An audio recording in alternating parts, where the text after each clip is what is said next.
I'll just start by acknowledging that the lands of all the different traditional owners we're on today. I'm on the lands of the Wurundjeri people of the Kulin Nation. So I want to pay my respects to them and to other elders and to any Indigenous people here today. When we think about FASD, I'm interested to know what people think about when they think of a child with FASD. What does it look like? Because many people see facial features. That's often something that is talked about. And we still hear this from doctors and other people, is that, well, they thought it might be FASD, but he hasn't got the face. I think people are not always very familiar with some of the presentations. You might see a 4-year-old who has a really short attention span, gets upset easily, can't dress himself, or a 6-year-old girl who can't focus in the classroom and is really dysregulated and can be quite defiant and oppositional. Or you might see a 10-year-old girl who's anxious and falling behind academically, doesn't do well in class and doesn't have a lot of friends, kind of prefers to play with younger children.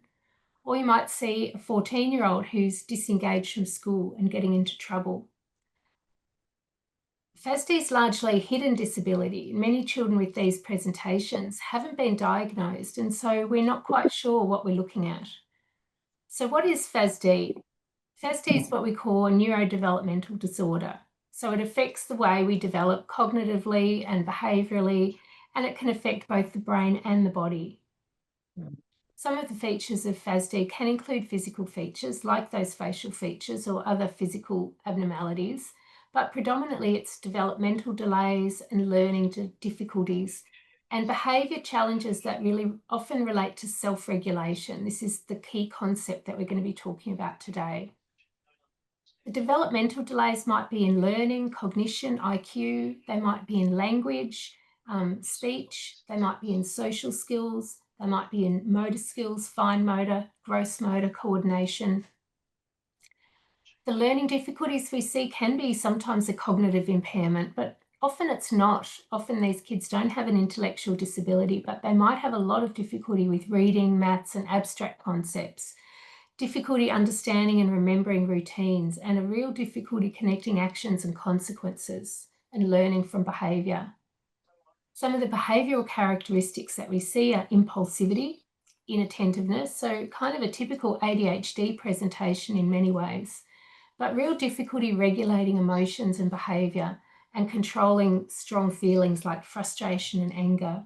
And carers will often describe kids as, going from 0 to 100 for no real reason. Sometimes they calm down again very quickly. So the sort of challenges that we see, there's the challenges around being regulated emotionally, and this can really look like a trauma reaction in a lot of kids. They can be really hyper-vigilant, hyper-aroused, they can be triggered by small things, they can go into fight and flight and have mood swings. They can have memory, organisation and planning challenges. So these are the things that aren't much to do with their emotions, just to do with their skills. They forget things, they can't complete tasks easily, they are disorganised. And that means, disorganised in the way that they can't remember whether you put the tap on before you start brushing your teeth or not, or whether you use shampoo or conditioner first. And they can be really inconsistent. They might learn something but not really embed it, if you know what I mean. And then we have the social skills and communication challenges. So this is all the being able to say how you're feeling, being able to understand other people's perspectives, having empathy or showing empathy. Often kids are described as not really showing empathy, which can also be a social skill, if you like, rather than a true lack of empathy. And then we have all the adaptive function daily living challenges. So just the difficulty with the routines, difficulty when routines change, not being able to problem solve if something goes wrong, having problems with, self-care and independence, not being independent like other kids their age. So the impact in daily life can really affect a whole lot of areas, and the different impairments that happen in FASD in the brain can cross across all of these areas of function. These are the sort of areas that, the NDIS looks at. And so just, children with FASD tend to have really persistent difficulties, across all areas of home, school, play. It's hard for them to join teams. It's not always fun to go to a playground. And they miss out on some of the opportunities that other kids might have. So focusing on self-regulation, because this is really characteristic of this disability. When we think about regulating ourselves, there's a few things. We have to regulate our thoughts. If we're thinking about something, we might say, look, stop thinking about that. That's not helpful. You have like an internal dialogue in your head, and children learn to do that. They'll come to you and it's clearly that they've been thinking about something, they've been mulling something over. Children with FASD have difficulty regulating their thinking. Something comes into their head and they don't really have a way to say, maybe that's not a good idea to do right now, or I might think about that a bit later. The thought is there, and they can't really control it, if you like. Another part is attention, controlling your attention. Now, knowing, you're all really controlling your attention right now. You're looking at the screen, you're listening. If you started to get bored, your brain would probably say, look, I better keep watching because, my screen's on and I don't want to look distracted. So that's the way you intentionally control your attention. But children with FASD have difficulty regulating their attention. They notice something and they go to do it. They don't have that internal handbrake. Then you have regulating your emotions. So this is when, a kid gets really upset and they don't have the skills to calm themselves down or to take themselves off or to, think about it, or, and children are not born knowing how to control their emotions. It's a long process of learning how to regulate yourself. Anyone who's ever gone shopping with a toddler will know that, it's not natural, doesn't come naturally, but we do learn it over time to, and even as adults, you sort of think, well, had a really bad day at work, but you know what, I'm going to go for a walk because that'll make me feel better. And you kind of look after your emotions a bit. You don't lose your temper in front of your boss because you can control it. For these kids, they can't necessarily control the emotional feeling. They don't have a way to process it. And the last one is behavior. And you can see that if you have trouble controlling your attention, your thoughts and your emotions, you're going to have trouble controlling your behavior or regulating your behavior. And again, all children learn to do this stuff. They learn through practice and role modeling and teachers and parents helping them. But overall, children with FASD don't learn this at the same pace as other kids. Oh, sorry, I've had my screen up thinking that you were seeing all of that. My apologies, I'll fix that in the edit. So when we think about how do we learn to control these emotions, thoughts, attention, and behavior, it requires certain brain skills. Emotional control is one, impulse control, working memory, which is the ability to hold information in mind long enough to use it. So, if you don't get upset because you can have a drink in a few minutes, and the person's upset, you can go, well, I'm going to get it in a few minutes, so I'll hold that in mind. The ability to plan and prioritize, if I want to go to the park, I better get my shoes ready. Task initiation, being able to start something, particularly something you're not that keen on doing. If I want to watch TV, I better unpack my bag because that's, and that's very hard to start. Just organisation is another skill, keeping track of things. Self-monitoring, being aware of your own behaviour, being aware if you're being too loud or too close to someone. And flexible thinking, being able to change your thinking and change it in response to things that are happening around you. So, disappointment. Oh, well, we can't go out to the park today, it's raining. Oh, well, we'll play a board game instead. I can be flexible about that. So all of these skills are what we call executive functions. And this is something that many children with FASD will struggle in. Most kids have difficulty with executive function. And these are all the skills that we need to be able to regulate our behaviour. So have a think about some of the children and young people you might be caring for, you might have cared for in the past, and think about whether some of the behaviours that you might have seen might have been to do with a deficit in these areas of brain function. And you've probably heard, executive function skills, if you've heard of them before, don't develop till young people are in their 20s, teenagers driving cars don't have that developed executive function of a 25-year-old, and so they might take more risks, for example. Well, we know that alcohol really damages the parts of the brain that do this, what we call higher order thinking. And it's a real physical impairment, but we don't see it. We tend to see it as naughtiness or not trying or a behavioural issue. So we get in this really difficult place where, we have a society and families around us and friends who say that behaviour is unacceptable, that child needs a consequence. And we have other people saying, well, you can't punish a child for a behaviour that they can't control. And this is really the crux of parenting a child with FASD, is being able to figure out, if you can figure out, what can they actually control? Or maybe they can control something one day, but not another day because they didn't sleep well, or they're hungry, or something happened that upset them. And they don't have the skills in the situation that they might have had the day before. So this is a model that I talk about when we talk about, what's involved in caring for a child or young person with FASD. And if you came to the workshop last year, I talked about this model there, but the first thing we're going to talk about is just understanding the person and their behaviour, understanding where the behaviour comes from, and making the connection between their brain and the behaviour. So the neurobehavioural approach is, Diane Melbourne wrote a book called Trying Differently Rather Than Harder. And she talks about we need to see behaviours as a reflection of what's happening in the brain. So you'll see this if you look up anything to do with FASD. People talk about brain-based behaviours. Now you might say all behaviours are brain-based, and they probably are, but it does make sense to say when you see a behaviour, what's going on in the brain? What is too hard for the child? What is the expectation that they can't meet? It's not hard when you take a toddler to the shops. You recognise that a 2 or 3-year-old can't understand why they can't have everything they want, can't calm themselves down. That's really understandable. But when that child is 6 or 7, we don't understand it because we think they should be doing it by now. We can't see what's going on in the brain.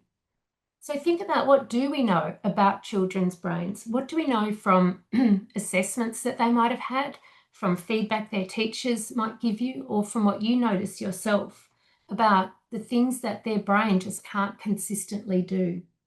It's really important to be aware for each child what their deficits are, if they've got impairments, and what their strengths are. It's really good to be strengths-based. We really want to support kids to do their best and do what they're good at. But when we do talk about FASD, we kind of have to talk about impairments as well, because you might say a child isn't very good at something, but they're really good at something else. And sometimes it can be like we think that is going to balance out. Well, they've got strengths, but the deficits that happen with FASD can prevent children making the best of their strengths. A lot of kids with FASD that we see are really good at things like Lego, but if they can't stay regulated enough, or, if they're throwing the Lego at someone because they're emotionally upset, it doesn't help them to be good at Lego in that moment. Do you know what I mean? So we need to understand how to support their strengths, but the most important thing is to recognise what they can't do and make accommodations for that. We talk a lot about dysmaturity in FASD, which is when people have skills that are at different age levels. So, all children have some variety. Some kids have talents at things and are not so good at other things. But children with FASD are particularly, they have significant challenges compared to other kids their age. So a 9-year-old might have, cognitive skills of a 6-year-old and the attention abilities of a 5-year-old, and the social skills of a 7-year-old and the language of a 5-year-old, but people look at her and think that she's 9 and she should be able to do all these things, and she just can't. So one of the things, that I talk to parents and carers about is it's really hard to learn a whole new way to parent kids. But if you just think about what would you do if that child was younger? If you have a 6-year-old and they're having a meltdown at the shops, what would you do if they were 2 or 3? You would probably pick them up, carry them out, whatever the strategy might do, try to, thinking younger. parenting like they were a younger child can often allow you to use strategies that you already know how to use. You're just, there's just a gap between what we think the child should be able to do and the kind of parenting they need versus the kind of parenting they actually really need because of how their brain works. So the 8 magic keys is really the place that we start when we're looking at supporting children with FASD. And I'll put this on a handout and send it all out to you so you don't have to write everything down. But the real basics of looking after any children with FASD, keep things concrete. Kids need to know they have trouble with abstract concepts like tomorrow or maybe. They need things to be really clear and really definite. And sometimes this means having rules like you can't have a treat at the shop because we only buy a treat on Fridays. That sort of rule is much easier to understand than no, you've already had enough this week. That's very abstract. Being consistent, using the same words and strategies between home and school and in therapy. Repetition. Kids need a lot of repetitions to learn and retain information. Keep it short and sweet. Keep things very simple, one-step instructions. Having routine is really important and being very specific, sit on that chair, not just sit down, because kids won't know what that means. And structure is really what makes sense of the world, and supervision. And, I've noticed with some kids, this can really look like an attachment disorder because the kids really need the carer with them all the time. And sometimes, for those kids, it is a trauma reaction. And for other kids who might have been placed very young in life, it's actually saying, I need someone next to me to help me know what to do in this situation because I can't remember what I'm meant to be doing. So you see this when kids arrive at school or childcare and they stand in the door and they sort of freeze a bit. It can look like a freeze reaction. But sometimes I think it's that they're just not sure what they're meant to be doing. They can't really remember what they're supposed to do next. So you being there with them, doing that with them is the supervision and the scaffolding they need. So to learn a bit more about this, I've got a YouTube channel and it's just playlists of videos that other people have made. These are not my videos.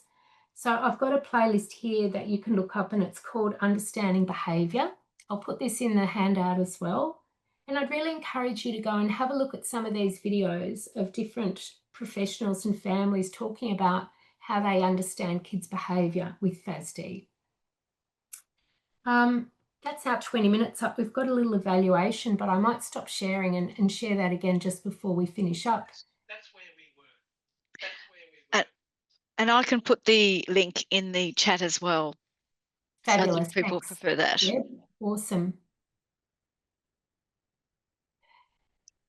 Yes, Trying Differently Rather Than Harder is on Amazon. I think you can also get it on a Kindle too, which means you can read it on an iPad, and that's quite a cheap way to get it.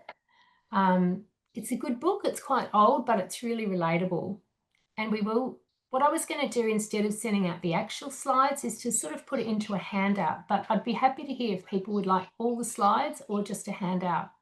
Either way is fine. Not only that, I had to get agreement of which... Has anyone got any questions? Chris? Yes, hello. That was a very interesting session, and thank you for that. My granddaughter, who lives with me and my wife, was diagnosed when she was 5, and she's 15 now. She attends a special school. Her development as a person has been reasonably good. She's fairly sensible, fairly calm most of the time. Academically, she's challenged, and she's at the right level of school that would be appropriate for her. But I'm just wondering, what is she likely to be like as an adult?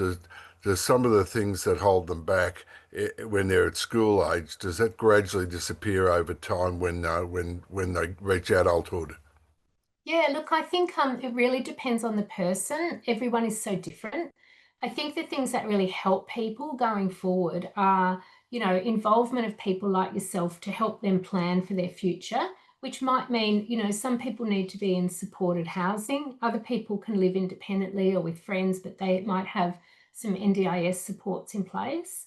And I think the thing that I really look for in young people like her is to help them learn about how their brain works so that they understand as adults what they're going to need help with, and they can be more willing to accept that help. So if you say to someone, well, you waste all your money, so you're going to need help with managing money, they're just going to get angry with you. But if they can understand that it's really hard for their brain to conceptualize money and how much things cost, and it's hard to know how much to leave over by the end of the week for your rent or whatever, if they can really understand that and not be angry and upset about it, then they can say, look, if I am going to need some help with my money. It's the accepting the help as adults that's more challenging, because it's easier when you're kids. You can say you can't have the internet, or I'll take the bank account control, if they're young enough that you do that. But as kids get older and they want more freedoms, they don't always understand the risk that goes along with it. And us just telling them it's risky is not always going to cut it. So I think I really focus on educating people about how their brain works so that they can make good choices for themselves in the future. Okay, thanks for that. Does that help? Yes, that does help. Couple of questions. What if the child has a high IQ or average high IQ? Do expectations change in behaviour management? I think that's a really interesting question, Kath. If the executive function aspect of the brain, I mean, it's not it's such a complicated thing, the brain. We're really oversimplifying it, even talking about it as just a function. But if they struggle with executive functioning, they can be intelligent but not have the self-regulation. And that can frustrate people like parents and teachers more, because you think, well, you're a smart kid, you should be able to think. But when people are, emotionally dysregulated, their thinking skills go out the window. So they can't access that knowledge. So in terms of behaviour management, I think it's really, the focus in FASD is always about prevention of the behaviour. If you've got a child who's quite bright, you can really engage them in saying, that time you got upset, that wasn't great for you, was it? Let's work on some things that we can do next time that I can see you getting a bit upset. Do you want to, let's test out some sensory toys and you tell me which one you'd like me to hand you next time you get upset. Or they might be able to engage in some of those strategies a bit more and have more input than kids who struggle more cognitively.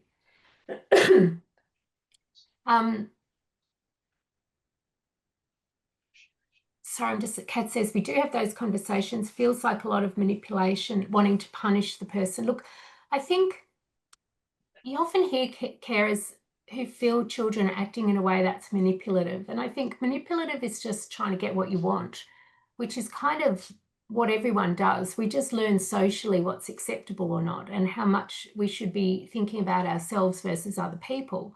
So I think if we can think about in those situations that there might be a social skills deficit. Think about a younger child who doesn't really see why they should share something. They'll hide it rather than share it with a friend, or they're not able to really put themselves in the other person's point of view, or see the other person's point of view. I think, wanting to punish someone might be quite a childlike reaction. It just looks inappropriate when someone is a few years older. Think back to at what age is that behaviour more typical? Anita's asked, how do we find out what age in each individual area? Is it reasonable to parent the younger age when they're teens but developmentally younger? It's a really good question. I think when you get assessments, if they're in the bottom, 2%, they're usually a couple of years behind. But it's a good question to ask the people that have actually assessed your child, or if you have allied health people, they can help you interpret the reports that you might have already. But really, you can probably judge it by saying yourself, at what age would I expect? You're acting like a 4-year-old. It'll kind of almost come out of your mouth. That's probably where they are at that point in time. It doesn't mean it's fixed though, and it's not always helpful to really use fixed numbers, because it can be a little bit, we don't want to talk about kids in front of themselves that way. Oh, they're 6 in their brain in this area. It's something we might think about, but not necessarily say in front of the kids. So Yes. So I'm just looking at all the questions. We can give you some tips about diagnosis. We've got ADHD, trauma, FASD, and Nola's talking about kids educating themselves, which is great. There's some really good, we'd love to hear some of those resources. But this sort of leads into our next bit, I think, Deb, about what topics people would like to cover. Which are included in that evaluation. So if you can, it'll only take 2 minutes, if that, to complete it. And if you can tick what other topics you'd like to hear about in relation to FASD, or if you've got other topics that you'd like to hear about, please include it in the evaluation. I'll just put that up again in case anyone wants to scan it with their phone or click on the link in the chat.